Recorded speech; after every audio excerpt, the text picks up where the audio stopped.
They notice you're not the same person anymore when your silence feels different. Not the old silence that was loaded with emotion. Not the silence that secretly begged for a reaction. Not the silence that waited by the phone hoping they'd finally choose you. They notice it when your silence becomes calm, clean, self-led. The kind of silence that doesn't punish them, doesn't chase them, doesn't test them, just quietly removes access to your emotional world. Because avoidants are experts at reading patterns, and for a long time, your pattern may have been predictable. When they pulled away, you reached. When they went quiet, you tried harder. When they breadcrumbed, you softened. When they returned, you reopened fully. That predictability became a form of control for them, even if they never meant to control you. It was nervous system control. They could regulate themselves through distance, while still feeling secure that you were emotionally available. Your reactions were the proof. Your messages were the proof. Your explanations were the proof. Your emotional intensity, whether love or anger, was still proof that they mattered. But then your silence changes. It stops sounding like pain. It stops sounding like accusation. It stops sounding like, I'm waiting. It stops sounding like, please understand me. It starts sounding like nothing. And nothing is what unsettles them. Because nothing means they can't locate themselves in your inner world anymore. In the past, they may have been able to disappear for a day, 2 days, a week, and still feel the invisible thread connecting them to you. They could feel your anxiety. They could feel your attention. They could feel the emotional pull. Even if you didn't text, they could sense you were still thinking about them. That's why some avoidants stay comfortable while withdrawing, because they believe the bond is still alive through your emotional attachment. But when your silence becomes calm, the thread feels cut. Not in a dramatic way, in a final way. And the avoidance nervous system starts doing what it does when control disappears. It activates. They start checking. They start wondering. They start noticing. They start feeling a new type of discomfort, one they can't solve with the usual method of distance. Because distance only works when the other person reacts. Your new silence doesn't react. It doesn't chase. It doesn't panic. It doesn't perform. It doesn't plead. It doesn't prove. It simply withdraws your emotional availability. And that is what tells them you're not the same person anymore. Not because you became colder, but because you became centered. This is why their first response to your changed silence is often a test. Not a big confession, not immediate accountability. A test, a small message, a meme, a like on your story, a casual check-in, something low effort, designed to check whether you're still reachable. Because if you respond like the old you, fast, warm, emotionally open, they can relax again. The system resets. They regain access. The discomfort goes away. But if your silence is real, you don't rush. You don't punish them. You don't ignore them to play games. You simply don't give your whole heart to a small test. You respond with neutrality or structure. Or you don't respond at all. And that's when they feel it in their bones. The old door doesn't open with the old key. Ladies and gentlemen, the different silence has a very specific energy. It's not performative. It's not dramatic. It's not an emotional protest. It's the silence of someone who has accepted reality. It's the silence of someone who is no longer trying to convince, no longer trying to prove, no longer trying to fight for basic decency. It's the silence of someone who finally chose their nervous system over the cycle. And that silence does something to an avoidant. It removes their ability to locate power. Because before, their withdrawal created movement in you. It created messages. It created emotion. It created chase. That movement made them feel important, even if they wouldn't admit it. It made them feel like they still had influence. But now, your silence creates no movement. And when your silence creates no movement, the avoidant realizes, I can't move them like I used to. That's when they start remembering. They start replaying your last conversations. They start seeing the moments where you looked tired. They start noticing the finality in your calm. They start realizing you didn't just go quiet, you went inward. You reclaimed your energy, and that's terrifying for an avoidant, because once you reclaim your energy, you are no longer controllable through distance. This is also why your silence feels louder than your goodbye. A goodbye can be argued with. A goodbye can be reframed. A goodbye can be turned into conflict. Conflict keeps the thread alive, but calm silence has no conflict. No hook. No drama. It just closes the loop. So how do they notice you're not the same? They notice it in the absence of your old patterns. They notice it in the way you don't explain anymore. They notice it in the way you don't demand. They notice it in the way you don't react.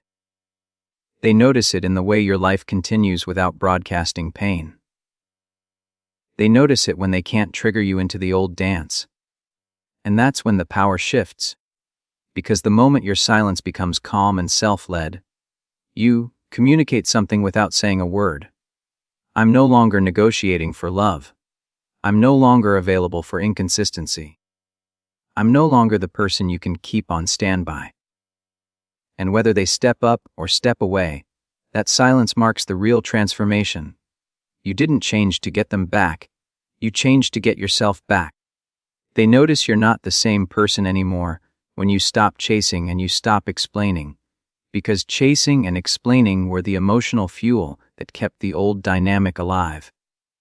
For a long time, your effort may have been predictable. When they went quiet, you filled the silence. When they pulled away, you tried to pull them back. When they gave mixed signals, you worked harder to clarify. When they hurt you, you tried to fix it with more understanding, more patience, more communication. And in your mind, that effort meant love. But to an avoidant nervous system, that effort often became a guarantee. No matter what I do, they'll keep trying. That guarantee is comfortable. It reduces consequences. It lets them withdraw without losing access. Then one day you stop.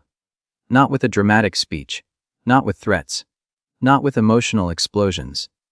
You send one clear message, and you return to your life. That's when they feel it. That's when they realize you're not the same person anymore. Not because you became cold, but because you became done negotiating with inconsistency. Avoidants are used to two types of responses when they withdraw pursuit or protest. Pursuit is the chasing calls, texts, long paragraphs, checking in, are you okay? Protest is the anger, accusations, fights, emotional outbursts, blocking and unblocking, indirect posts. Both keep them emotionally central. Both keep the bond alive, because both are engagement. Even anger is engagement. Even crying is engagement. Even "I'm done" said 10 times is engagement. They can manage engagement. They can run from it, come back to it, and still feel the thread is intact. What they can't manage is your refusal to perform for the connection. Because when you stop chasing, you remove pressure. And when you stop explaining, you remove the emotional bridge. There's no more argument to debate. No more paragraph to pick apart. No more proof. They can hold on to that you're still invested. You become quiet and stable. And stable silence is the most unsettling thing to someone who relied on your reactions as evidence of attachment. Stopping the chase does not mean you become passive. It means you become precise. You stop doing emotional labor on behalf of someone who keeps choosing distance. You stop trying to convince them to understand. You stop translating their behavior into excuses. You stop playing therapist, detective, and rescuer. You stop chasing closure from a person who avoids accountability. You choose one sentence, one boundary, one truth. Something like, I want consistency. If you can't offer that, I'm stepping back. Or, I'm open to talking, but I'm not doing hot and cold anymore. Or, I'm not available for mixed signals. Then you disappear back into your life. And ladies and gentlemen, that's the moment they notice your transformation, because your energy used to leak toward them, even when you were silent. They could feel you thinking. They could feel you waiting. They could feel you hoping. They could feel you building arguments in your head, rehearsing what to say, crafting the perfect message. Even when you didn't text, they could sense the connection was still active.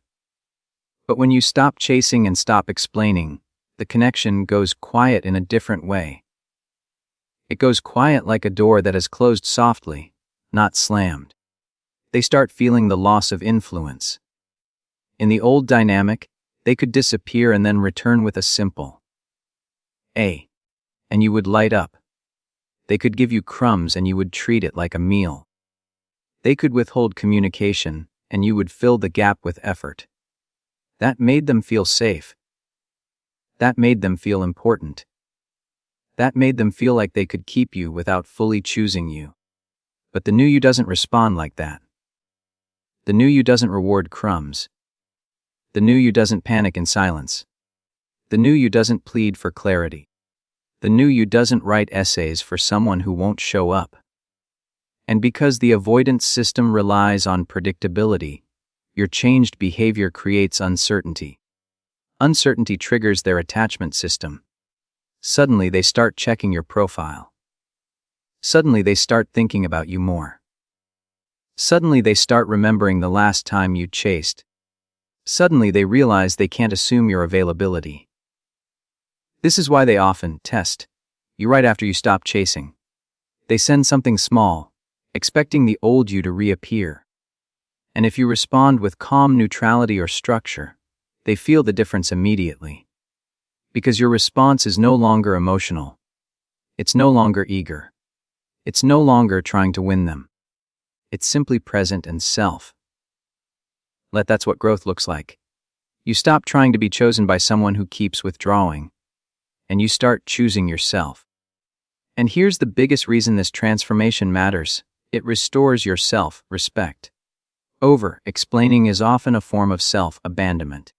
It's you trying to earn basic consideration through performance. But basic consideration should not be earned. It should be given. When you stop explaining, you stop auditioning. You stop acting like your needs require a courtroom defense. You treat your needs like facts. A mature person respects that. An avoidant may resist it at first, but they will notice it. Because it removes their ability to keep you in the old pattern. So keynote 2 is the shift from emotional chasing to calm standards. You don't chase silence. You don't chase clarity. You don't chase commitment. You state what you want once, and you watch behavior. You return to your life, not as a tactic, but as a truth. You're no longer willing to be the one carrying the connection. And the moment you stop carrying it, the avoidant finally feels what they avoided feeling for a long time. The possibility that you're actually gone, not because you hate them, but because you grew. They notice you're not the same person anymore when they breadcrumb you.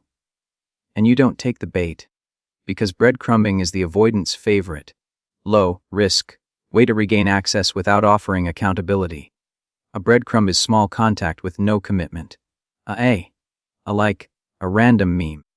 A late night, miss you, a check, and that goes nowhere, a soft compliment, a nostalgic message. It's not a real return. It's a test. It's a temperature check. It's their way of asking, do I still have you? Without having to risk the vulnerability of showing up fully. In the old dynamic, breadcrumbs worked. One small signal from them could restart your hope. Your nervous system would light up. You'd respond quickly. You'd reopen. You'd explain. You'd offer warmth. You'd try to turn that crumb into a conversation, that conversation into clarity, that clarity into commitment. You didn't do it because you were weak. You did it because you were attached, and attachment makes small signals feel huge. But to an avoidant nervous system, that huge response teaches a dangerous lesson. I don't have to invest. I just have to tap the glass. So when you stop taking the bait, they feel it immediately. Because the old key no longer opens the old door. Breadcrumbers rely on two things: your availability and your interpretation. Your availability means you'll respond. Your interpretation means you'll attach meaning to the crumb. He texted. He must miss me. She liked my story. She must be thinking about me. They said I miss you. They must be coming back. Breadcrumbing is designed to trigger your interpretation without offering structure. And once you're triggered, you do the work, emotionally, conversationally, relationally. They get the comfort of connection without the responsibility of repair. But the new you doesn't interpret crumbs as love. The new you reads crumbs as what they are, a nervous system reaching for comfort. Avoidants often breadcrumb when they feel lonely, guilty, bored, nostalgic, or jealous. They may see you moving on. They may feel the loss of control. They may miss the comfort of your presence. So they send a small ping. Not necessarily because they're ready to change, but because they want to regulate. A breadcrumb is often a self-soothing act. It says, "Let me calm my discomfort by confirming I still have access to you." That's why the new response is not emotion. It's structure. Structure means you don't reward low effort with full access. You stay polite, but you don't open the door wide. You don't rush into long conversations. You don't pour in reassurance. You don't act like the relationship is back on, because they knocked once. You don't get pulled off your center. And ladies and gentlemen, that steadiness is what makes them realize you've changed. Because you are no longer easy to activate. You might respond with something simple. "Hey, what's up?" Then you watch. Do they get clear? Do they make effort? Do they take responsibility? Do they propose a real conversation? Or do they stay vague and comfortable? If they stay vague, you don't chase the conversation forward. You let it die. That's the difference. The old you would carry it. The new you doesn't carry anything that isn't mutual. Or they say, "I miss you." The old you would melt and rush into intimacy. The new you stays grounded. "I hear you. If you want to reconnect, I'm open to a real conversation and consistency." That sentence is a filter. It separates emotion from intention. Because many avoidants can feel emotion in a moment. Few can sustain intention without doing the work. And what happens next is where the truth shows itself. Breadcrumbing collapses when it meets standards. If they wanted comfort, they'll retreat when you ask for consistency. If they wanted access, they'll fade when you require repair. If they wanted to keep you on standby, they'll disappear when you stop being available for ambiguity. And that retreat is not your loss, it's your proof. Because it reveals that the crumb wasn't a real return. It was a test. Now, why does not taking the bait hit an avoidant so deeply? Because it removes their illusion of control. Breadcrumbing is control without commitment. It's the ability to pull you emotionally without risking vulnerability. When your response changes, they lose that tool. They can't regulate their insecurity with your warmth anymore. They can't calm their guilt with your forgiveness anymore. They can't keep you emotionally parked while they remain undecided. They're forced into a new choice: step up or lose access. And this is where many avoidants suddenly notice you're not the same. Not because you posted glow-up photos. Not because you said a confident line. Because their easiest tactic stopped working. They tried the old move, and you didn't dance. They dropped a crumb, and you didn't starve. They pinned you for attention, and you didn't hand them your heart. That's power. Not power over them. Power over yourself. And your nervous system begins to heal in that power. Because you stop living on a roller coaster. You stop being addicted to intermittent reinforcement. You stop letting small signals dictate your mood. You become stable. You become calm. You become less available for chaos. So keynote 3 is the transformation point. By breadcrumbs no longer hook you. You don't punish them. You don't attack. You simply refuse to translate low effort into high meaning. You stay kind, but you stay structured. You keep your standards in place, even when your heart feels tempted. And that is exactly when they notice the truth: you've changed. Because you're no longer reachable through crumbs. You're only reachable through real effort, real repair, and real consistency. They notice you're not the same person anymore when you require repair before normal. Because that is the moment you stop being emotionally bypassed. An avoidant's favorite move after a rupture is the reset. They hurt you, dismiss you, disappear, go cold, or create a painful moment, and then later they reappear acting casual, warm, or normal, as if nothing happened. It's not always malicious. It's often self-regulation. Their nervous system wants relief, not responsibility.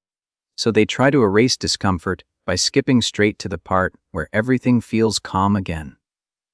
And in the past, you may have accepted it. Not because you didn't care, but because you were exhausted. You didn't want another fight. You didn't want to lose them. You didn't want to feel the tension. Your nervous system wanted relief too.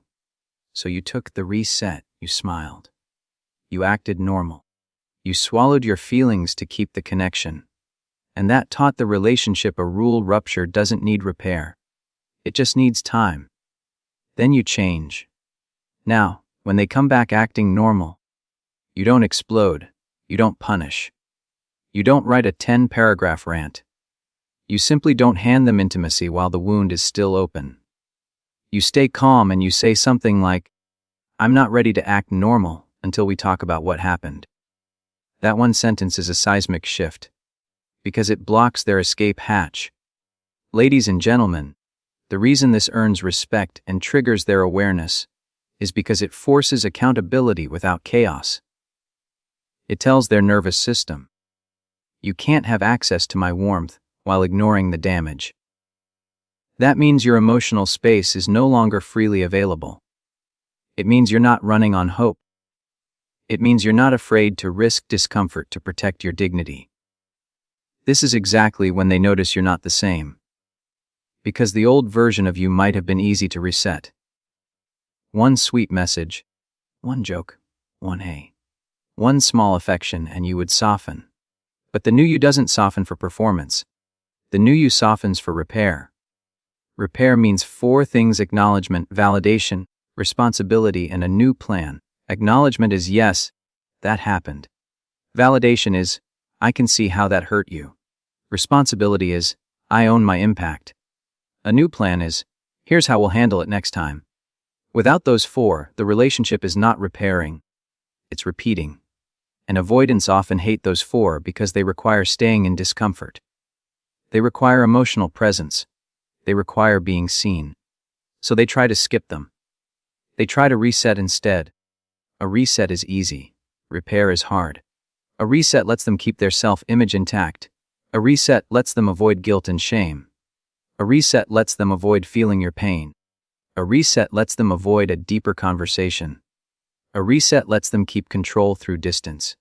But when you require repair, you don't let them use time passing as the solution. You don't let silence replace accountability. You don't let their calm become the definition of, we're fine. You insist that your emotional reality matters, even when they're comfortable now. This is where their nervous system starts testing you. They may act annoyed. They may say, "Why are you bringing this up?" They may try to make you feel dramatic. They may try to rush you into normal. They may act like your need for repair is the real problem. And in the past, their annoyance might have made you fold, because you didn't want to push them away. But the new you doesn't fold. The new you stays calm and repeats the standard. I'm not trying to fight. I'm trying to repair. If we can't talk about it, I'm going to step back. That's when they notice your transformation, because you're no longer afraid of losing them enough to betray yourself. And that changes everything. Because an avoidant can keep doing the old pattern only if you keep participating. The old pattern is, they rupture, withdraw, return, reset. Your participation is accepting the reset. When you stop accepting resets, the entire system breaks. They can't keep the relationship comfortable without learning a new skill: repair. And that's terrifying for them, because repair requires emotional adulthood. So what happens next reveals their capacity. If they're capable of growth, your standard becomes a mirror. They may resist at first, but they will eventually come back with more honesty, more ownership, more effort. They'll say, "You're right, I handled that badly." They'll listen. They'll try. That's repair. And your relationship can evolve. If they're not capable, they'll try to punish you with distance. They'll disappear again. They'll withhold affection. They'll act like you're too much for needing basic repair. That response is also information. It tells you they were relying on reset to avoid accountability. And when reset stops working, they would rather lose you than grow. Either way, you win because you stop living in a reality where your pain is always the price of keeping them. So keynote 4 is the moment they feel you're different. You no longer accept normal as a substitute for accountability. You don't demand repair with drama. You require repair with calm, steady standards. You make it clear that connection with you includes emotional responsibility. And the avoidant can't miss what that means. It means you're no longer the person who can be hurt, ignored, and then soothed back into silence with a casual "A." You're the person who can love, but will not abandon yourself to keep love. That is the moment they truly notice you're not the same anymore. They notice you're not the same person anymore when your happiness looks real without them, because nothing threatens an avoidant's old control system like watching you become emotionally self-sufficient. For a long time, your mood might have been connected to their presence. When they were warm, you felt calm. When they withdrew, you felt anxious. When they texted, your nervous system lit up. When they disappeared, your nervous system crashed. That emotional dependency doesn't mean you're weak. It means you were attached. But to an avoidant, that attachment becomes a silent guarantee. I still matter. I still have influence. I can leave and come back and they'll still be emotionally available. Then you start living again. And it's not loud. It's not revenge. It's not you posting thirst traps to provoke them. It's not you trying to look unbothered while you're secretly breaking inside.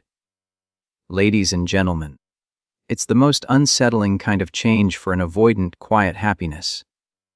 The kind that doesn't need an audience. The kind that doesn't need their reaction. The kind that isn't a message, it's a life. They notice it in the energy first. Because avoidants are sensitive to pressure, but they're also sensitive to absence. In the past, even when you were silent, your energy may have still been reaching for them, waiting, hoping, scanning, interpreting, checking their views, rereading messages, wondering what they meant. You might not have said anything, but your nervous system was still tethered. And avoidants can feel that tether. They feel it as access. They feel it as I can come back anytime. They feel it as comfort. Real happiness cuts the tether. Not with anger, not with hate, with peace. And peace is the one thing they can't argue with, can't negotiate with, and can't pull back into the old dance easily. Because peace doesn't demand. Peace doesn't chase. Peace doesn't try to be understood. Peace just continues. They start noticing small things that used to be predictable. You stop posting in ways that feel like signals. You stop checking if they watched. You stop reacting to their little pings. You stop being available in the same emotional way. You stop rearranging your day around the possibility of them. And your smile starts looking like it belongs to you, not to their attention. That's when an avoidant's nervous system starts to stir. Not always because they're suddenly ready for love, but because they've lost their familiar position in your emotional world. Many avoidants don't want to be responsible for your feelings, but they do want to matter. They do want to be significant. They do want to know they can still access you if they want to. When your happiness becomes real without them, they feel something that looks like jealousy, nostalgia, curiosity, or panic. Not because you're winning, but because their influence is shrinking. And shrinking influence feels like loss. This is why avoidants often reappear right when you genuinely start moving on. You'll hear from them when you stop expecting it. You'll get a when you've had a good week. You'll get a check in when you finally stop checking. You'll get a nostalgic message when you're rebuilding your life. It can feel like a movie, like fate, like proof they sensed you letting go. But what's really happening is nervous system math. They feel the door closing, and they want to see if they can still open it. Here's the key: they can tell when your happiness is performative versus real. Performative happiness is loud and thirsty for reaction. It's constant posting, indirect quotes, "Look at me," energy trying to trigger them into coming back. Avoidants often read that as pressure, and pressure makes them retreat. But real happiness is different. Real happiness is quieter. It's you making plans and not announcing them. It's you laughing and not using it as a weapon. It's you being focused. It's you building, not baiting. It's you sleeping better, eating better, working better, dressing for you, glowing in a way that doesn't ask permission. And when it's real, it hits them deeper, because it creates a terrifying possibility: you might not need them anymore. For an avoidant, being needed can feel like pressure, but being unnecessary can feel like erasure. So they may try to reinsert themselves with small contact. They may test you with crumbs. They may flirt. They may act like nothing happened. They may even apologize, but often without depth, because their first goal is to restore access, not necessarily to repair the entire pattern. And this is where your change becomes undeniable. The old you might have opened the door wide the moment they knocked. The new you doesn't. The new you stays kind, but structured. The new you doesn't punish, but also doesn't fold. The new you doesn't treat contact as commitment. The new you doesn't confuse nostalgia with accountability. The new you doesn't hand them your peace just because they felt lonely for a moment. That's when they truly realize you're not the same person. Because the biggest shift isn't that you look happier. It's that your happiness is no longer dependent on them. Your nervous system is no longer organized around their presence. You're no longer waiting to be chosen. You're choosing yourself.